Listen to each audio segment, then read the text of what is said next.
All right, we have made it through week 2 of the 2023 college football season. Today's Monday, and that means it's time to update the Uncle Lou Top 25. Here we go. Good morning. That is Uncle Lou here. Yeah, that's right. It's me, Uncle Lou, live on LouTube for you. Thanks for watching. Really appreciate it also, in addition to that as well. Hey, make sure you subscribe to the channel if you're not already. I post college football videos almost every single day of the year, and believe it or not, some of them are even watchable. I don't know about this one. You can let me know in the comments down below what you think about this video at the end. Let me know what I got right, what I got wrong, and what changes you would make to your top 25. All right, here we go. I don't do this every week, but I decided to do it today. Here's a list of teams that I considered in the 20 through 25 spot. That didn't make it. So, because I get a lot of comments on these top 25 videos that'll say, you don't have such and such in your top 25. Where would you have them? Well, I don't rank anybody outside the top 25. So here's a list of teams that were close to making it into my ranking and would have been somewhere in the 20-25 range had they got in, but they're just outside of my top 25 in no particular order. Iowa, Arkansas, Kansas, Tulane, Wisconsin, Texas A&M, Mississippi State, Cincinnati, and Kentucky. I at least considered all of those teams somewhere in the 20 to 25 range. They just didn't quite make the cut this week. All right, let's get started. We're going to start with 25 and work our way down to number 1. I kept Clemson at 25. I know they didn't look good in the first half against Charleston Southern, and everybody with an internet connection was busy laughing at them on Saturday, but they played much better in the second half. And honestly, it comes down to, do I really believe that there are 25 teams in the country that could beat Clemson? No, I don't. Now, they haven't done anything at all this year to deserve to be ranked anywhere in anybody's top 25. So I get both sides of the argument, but like I've said a bunch of times before, everybody that puts out a top 25 does it differently. They have their own criteria that they use or whatever the case, and I've explained mine a bunch of times. I'll go over it briefly again here, but to me, a top 25 ranking is a combination of where I just think a team should be ranked based on what I know about that team, what I've seen, the talent on the team, the coaching staff, the way they've played and performed, all of those types of things, just kind of where I feel like they should be ranked based on that. The other part of the ranking is the deserve side of the ranking. Now, Clemson falls short here for obvious reasons. They haven't done anything in 2023 to quote unquote deserve to be ranked. I just don't believe that every single team that's 2-0 is better than Clemson or enough better than Clemson to even have them ranked ahead of Clemson. And I can give you a few examples, even in the teams that I considered moving into the top 25. Teams like Wisconsin, a team like Arkansas, Kentucky, Iowa. Do I really believe any of those teams would beat Clemson? Probably not. Now, that doesn't matter. They haven't played and in all likelihood won't play, and that's where the subjective side of any ranking comes in. We're never going to see every team play every other team. So you have to, at some point, make a decision subjectively on just where you think a team should be ranked. That's why I've got Clemson still at 25, even though really they haven't looked great at any point this season outside of maybe the second half against Charleston Southern, but I left them at 25. At number 24, I've got Colorado. They're 2-0. They play at home against Colorado State this coming week. I believe College Game Day is going to that game for absolutely no reason at all. It's a terrible game. Colorado will destroy them. Even before the season started, and we didn't think Colorado was going to be any good at all, this is one of the games that everybody had Colorado winning. Even people who thought Colorado was going 1-11, this was the game they thought they would win. I had Colorado winning 3 games, so I was probably off by a couple of games too. They're most likely going to win more than that. They're going to get to 3 wins this weekend. But they have beat 2 Power 5 teams, and not a lot of teams in the country can say that, and we can say whatever we want about how bad we might think TCU and Nebraska are. The reality is they've won 2 games against Power 5 competition, and offensively they've looked really, really good in both games. Now, defensively, I think they've got a lot of issues, and they don't really run the ball that well, but they're going to have a chance to prove even more people wrong. They've got games coming up against Oregon and Southern Cal and Utah and so on down the road against all these Pac-12 teams. But for now, I feel like having Colorado within the top 25 just makes sense. Washington State, I've got it 23. They were unranked in my top 25 ranking last week. I moved them up into the rankings at number 23. They're 2-0. They play Northern Colorado this coming week. They beat Wisconsin this past week, who I think, ranked around number 23, somewhere in the 20 to 25 range. I had Wisconsin last week. I still think Wisconsin can go on to win 9 or 10 games. I mean, the Big Ten West is terrible. Wisconsin does play Ohio State, which is likely another loss. But it's really hard to find a game on Wisconsin's schedule right now that you're certain they will lose outside of that Ohio State game. Doesn't mean they'll run through the schedule and win the rest of them. Colorado or Wisconsin may end up back in my top 25 at some point, but I'm going to have to see them beat another team at least or two before I put them back in. But Washington State, another one of these Pac-12 teams that's impressing people. Pac-12 might be the best conference top to bottom right now in all of college football. They've got, I think, 8 teams ranked in the AP top 25, and it's just unbelievable. A third of the AP top 25 is Pac-12 teams. So they're probably the best conference top to bottom. So there's going to be a lot of losses coming up for Pac-12 teams because a lot of them play each other. But I think it's pretty obvious right now the Pac-12 is a pretty good league. I've got Washington State at number 23.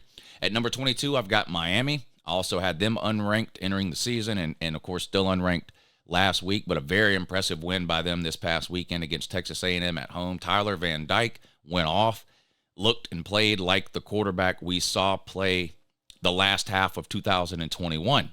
Which is why heading into 2022 last year, Tyler Van Dyke was top 4 in the Heisman odds. Now, coaching staff changes, a bad offensive coordinator, and injuries completely derailed not only Miami's season last year, but Tyler Van Dyke's as well. But if he continues to play at the level he played at this past Saturday, Miami's going to win a lot of games this year and could climb higher in the polls. I've got them at number 22. They play back at home this coming week against Bethune-Cookman, so should keep on rolling to 3-0. At number 21, I've got UCLA, another Pac-12 team. They're 2-0. They play North Carolina Central this coming week, so again, another Pac-12 team that's going to be 3-0. Chip Kelly got it rolling out there again. Dante Moore playing a lot of quarterback and looking good, the true freshman 5-star recruit there. Again, tough schedule down the road for UCLA, but right now I've got them at 21. At number 20, I've got North Carolina. Struggled this past weekend against App State, but a lot of people kind of saw that coming, and App State's a decent team. I mean, they pull off an upset every few years or so. Didn't quite get one this past week against North Carolina, but came close. Game went to overtime. North Carolina ends up winning. They're 2-0. They play Minnesota at home this coming week, Big Ten opponent there. Duke, I've got at 19. They're 2-0. That's up a couple of spots from last week. I had them at 21 last week. They're up 2 spots to 19 this week. They host Northwestern. They, of course, have the win over Clemson in week 1, and they beat, I think, Lafayette this past weekend, if I remember right. But anyway, they're 2-0 and probably likely going to 3-0 with a home game against Northwestern coming up this weekend. Number 18, I've got Ole Miss. That's down 1 spot from 17. I didn't necessarily punish Ole Miss for winning. It's more of a case of other teams moving up. However, with that being said, I was not overly impressed with Ole Miss this week at Tulane. Tulane was without their starting quarterback, who is a big part of what they do. Michael Pratt, or Platt is his name. And if you watch Tulane beat Southern Cal in the New Year's Six game last year, you know who I'm talking about. He was the quarterback in that game. They were without him. This game was close into the second half. Ole Miss did pull away in the end and win, I believe, 37-20. But Ole Miss continues to struggle running the ball. Now, I'm not sure if this is going to be an issue going forward, if it's a conscious decision they're making to try to work on the passing game early in the year, which has sort of been their Achilles heel over the last couple of years, because they've been the best running team in the SEC for a couple of years now, and I expected that to continue in 2023, and so far, that really hasn't been the case. But they did get the win against a ranked opponent. I've got Ole Miss at number 18. They host Georgia Tech this coming weekend. At number 17, I've got Oregon State. Again, a Pac-12 team that just continues to impress. They brought in DJ Uiagalelei, the ukulele, the transfer quarterback from Clemson, and he's played well through the first 2 weeks of the season. Got them sitting at 2-0. I had them 18 last week, so they moved up 1 spot this week. Oregon State did. They host San Diego State this coming week. LSU, 16. Dropped them one from last week. They were at 15 after the loss to Florida State. I dropped them to 16 this week. Again, this is not a case of me punishing LSU for anything. I don't think they did anything wrong this past weekend. It's simply a case of me having to move teams that were a little bit behind them ahead of them, and you'll see those teams here. You'll see those teams here in a second. But I've got LSU at 16. They're 1-1.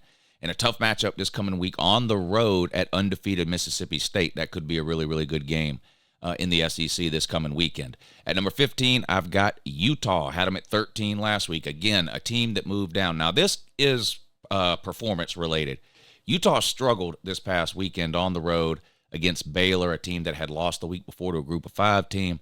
And I didn't think Utah looked that good. And more importantly, we need to see Cam Rising at quarterback.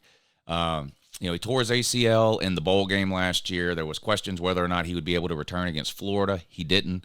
Didn't play again this past weekend.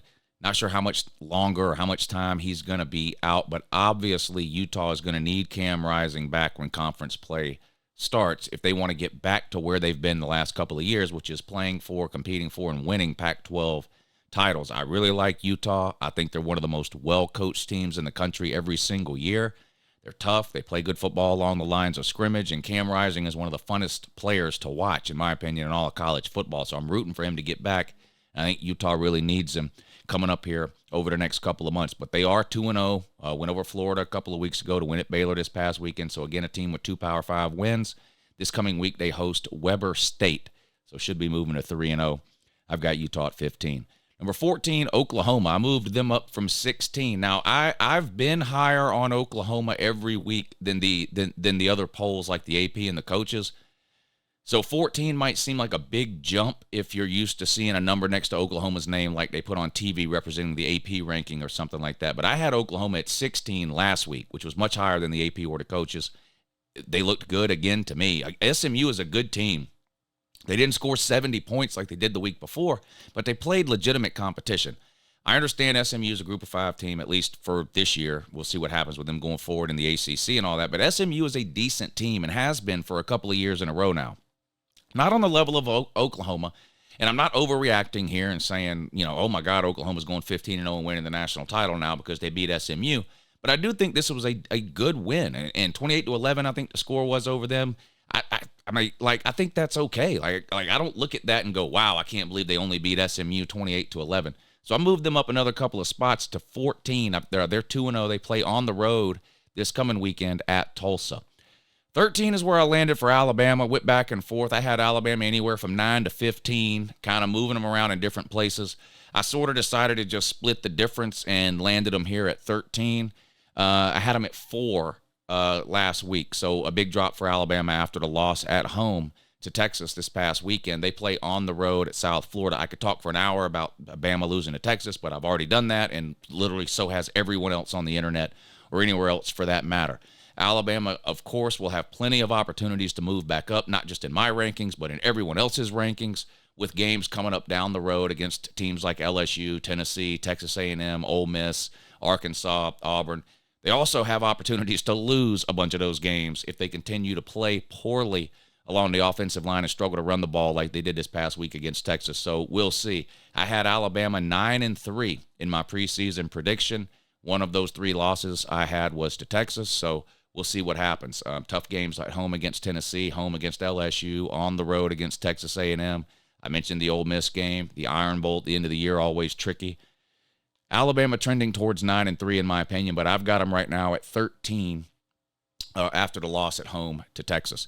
At number 12, I've got Kansas State, another team that has impressed me last year and continues into this year. They're currently 2-0. Again, like Utah, they are consistently one of the most well-coached teams in the country every single year. I love that head coach and that coaching staff. Chris Kleiman, I think is his name.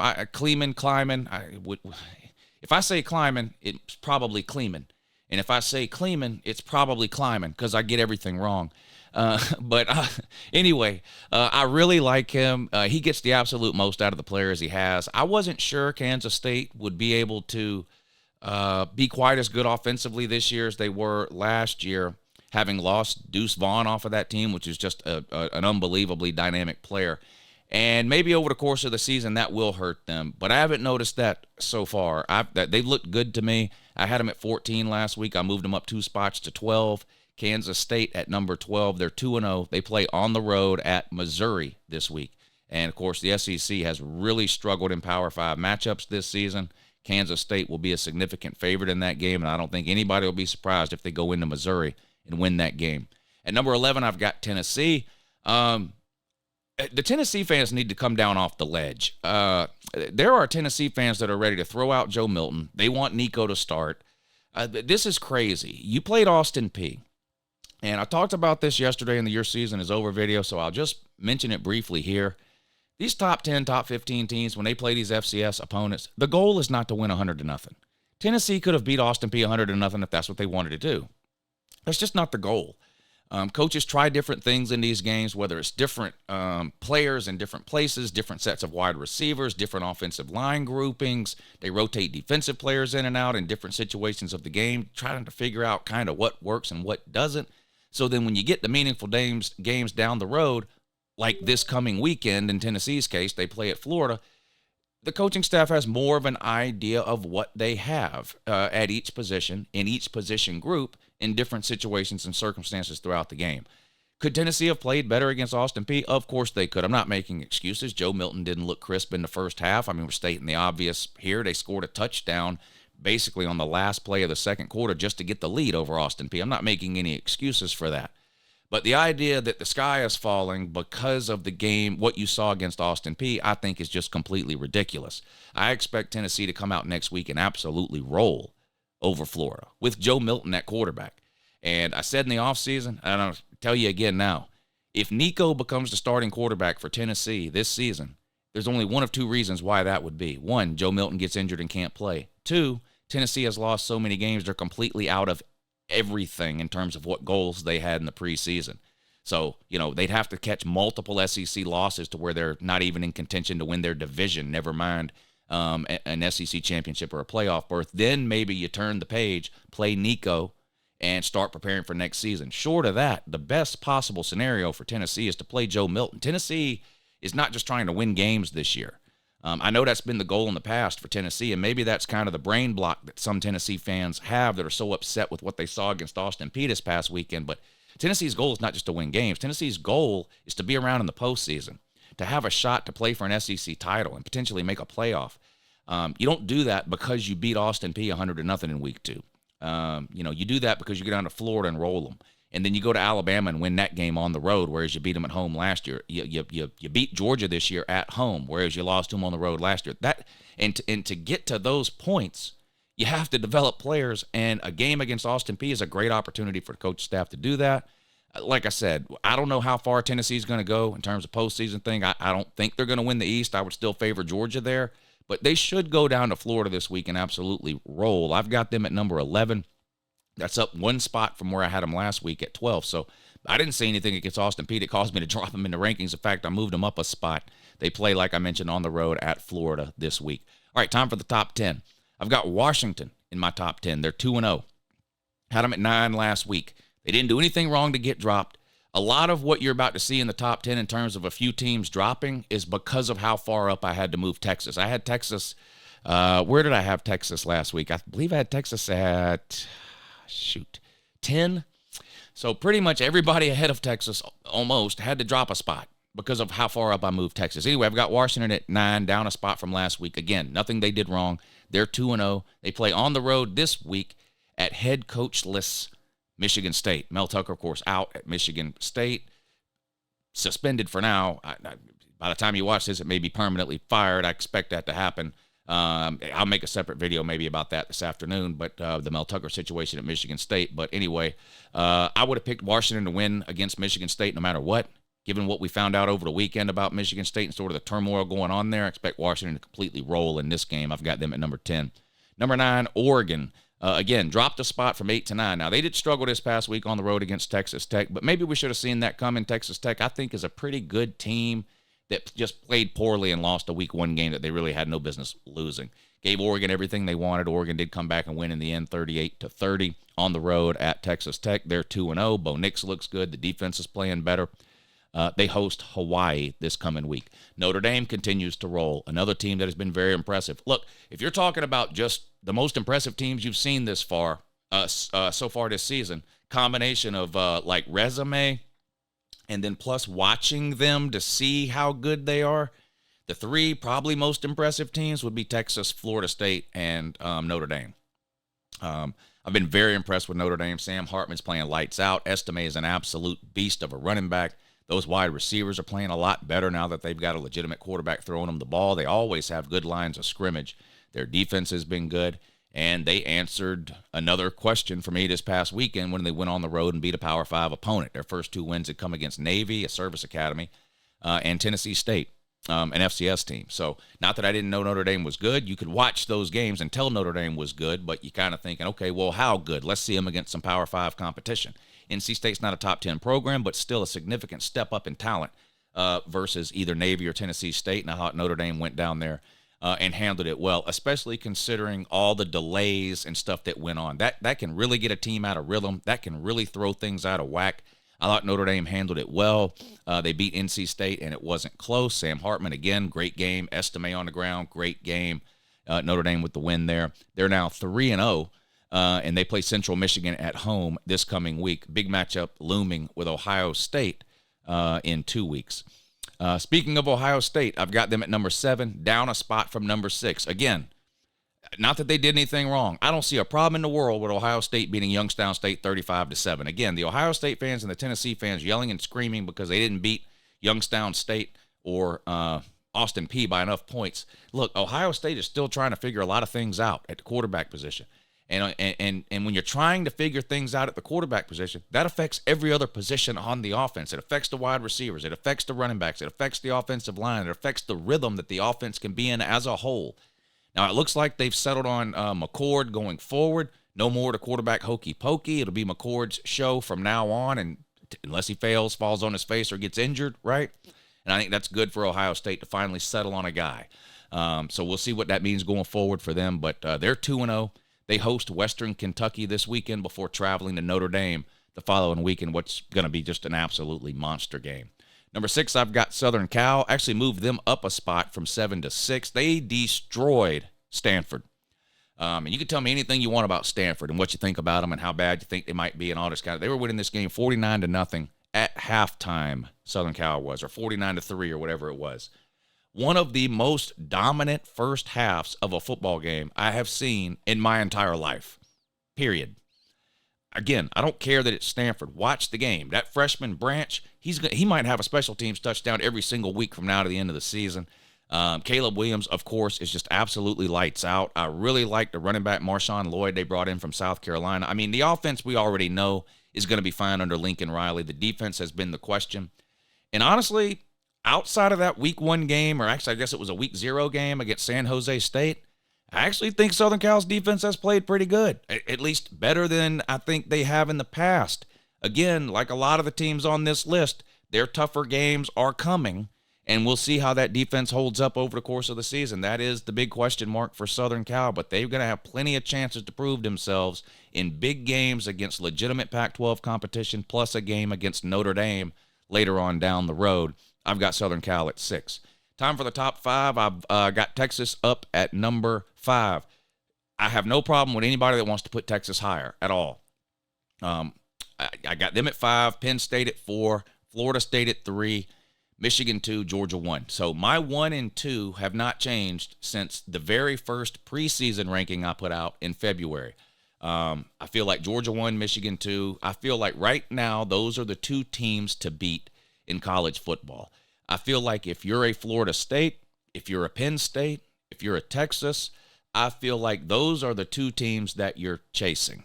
And that's not insulting to those teams. All of those teams are great. Anybody in my top 5 right now, I think has potential to win the national championship this season. And a few teams outside of the top 5. I'm just saying, every single team in that top 5, I think has a legitimate shot at winning a national championship this season. That's how good I think all 5 of these teams are.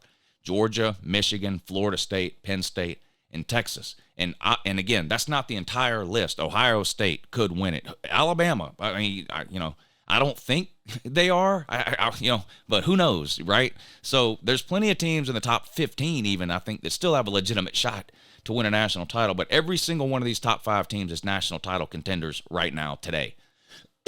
And I really don't think that can be argued. You can argue the order in which you might have them ranked right now, and again, that's fine. And I'm not even going to give you any pushback. You want to put Georgia down to 5? Fine. It won't bother me at all. You want to put Texas at 1 because they beat Bama, or Florida State at 1 because they beat LSU. I don't have a problem with that at all. Let me go through them real quick. Texas, of course, beat Bama. They're 2-0. They play Wyoming. They play Wyoming this coming week. Wyoming's 2-0 with a win against Texas Tech. Classic letdown type scenario here for Texas. I don't think it'll happen. I think they're a veteran enough team and well coached enough to avoid that. But just something to keep in mind. Wyoming, we'll see. We'll see. But they're 2-0. That's who beat Texas Tech week 1. So just, if this is sort of the classic setup for a letdown game. I don't think it'll happen, but just something to keep in the back of your mind. Penn State absolutely rolled again. I have been impressed with Penn State both weeks they've played. Now, their competition level has not been high, but again, if you watch the games, you can tell Penn State is a really, really good team, and they have upgraded at quarterback. Drew Allar gives them so much more at the quarterback position than what they got from Sean Clifford. We all know about the running game with Nick Singleton and that offensive line. Their defensive has played well. I still have a question about their defensive line. It's undersized. It's played well so far against inferior competition. I still question if it will hold up once they get into Big Ten play, specifically somebody like a Michigan who, again, Michigan ran for 300 yards on Penn State last year obviously because Michigan had a great ground game, but Penn State's defensive line just not play well. So we'll see. But at this point, based on what I've seen, not just from Penn State, but from the rest of the Big Ten, it would be a massive disappointment, I think, at this point, if Penn State loses to both of those teams again. Could they? Yeah, those are 2 top 10 teams, Ohio State and Michigan. So, of course, they could. But it just feels like if they're going to get over the hump, or at least one of those humps, this is going to be the year that it happens. They look really, really good. I've got Penn State at 4. They play on the road at Illinois this coming week. I've got Florida State at 3. Well, you know about them. Beat LSU back in week 1. Beat Southern Miss, I believe it was, this past weekend. Jordan Travis didn't have a great game this past weekend, at least not the type of game we're used to seeing from Jordan Travis. But again, this isn't a rookie quarterback or a freshman quarterback or a quarterback starting for the first time. We know what Jordan Travis can do when he flips the switch, right? So I'm not concerned by anything I saw from Jordan Travis, but I did see some people commenting about his performance this past weekend. Doesn't concern me. Again, if it's a quarterback that's new or has never done it before, okay, maybe I see some cause for concern, but we know Jordan Travis can play at a high level. Florida State is absolutely loaded. Keon Coleman appears uncoverable early in the season, and the defense played well this past weekend. I've got Florida State at number 3. They play at Boston College this coming weekend. Just an absolutely horrific Boston College team. Michigan, I've got at number 2. Also 2-0. They play Bowling Green this coming week. Is Michigan a passing team? What has happened? Michigan's a better passing team today than Ohio State is today. Just think about that for a second. Now, here's what I think's going on with Michigan. I think Michigan knows what they have on the ground. I think they know what they can do with that offensive line, Blake Corum and Donovan Edwards, and that stable of running backs. I don't think they have any question marks at all about what they can do. The question marks for Michigan heading into the season revolved around J.J. McCarthy, the wide receivers, and Michigan's ability to spread the field and throw the ball to win should they need to, should they find themselves in a situation where they need to. Just for example, a potential matchup against Georgia in the playoffs. It's going to be extremely difficult to run the ball against Georgia, even for a team like Michigan. We've seen this matchup before, and Michigan lost it. And I'm not talking about the game. Of course, they lost the game.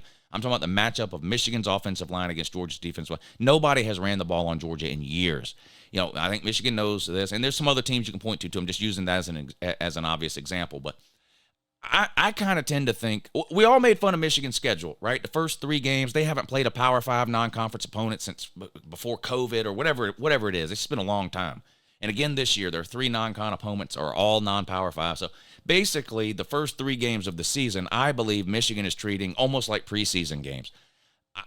I think once we get into Big Ten play with Michigan, specifically some of the better teams, if Michigan decides they want to line up and run the ball, I've got no doubt that they'll be able to do that.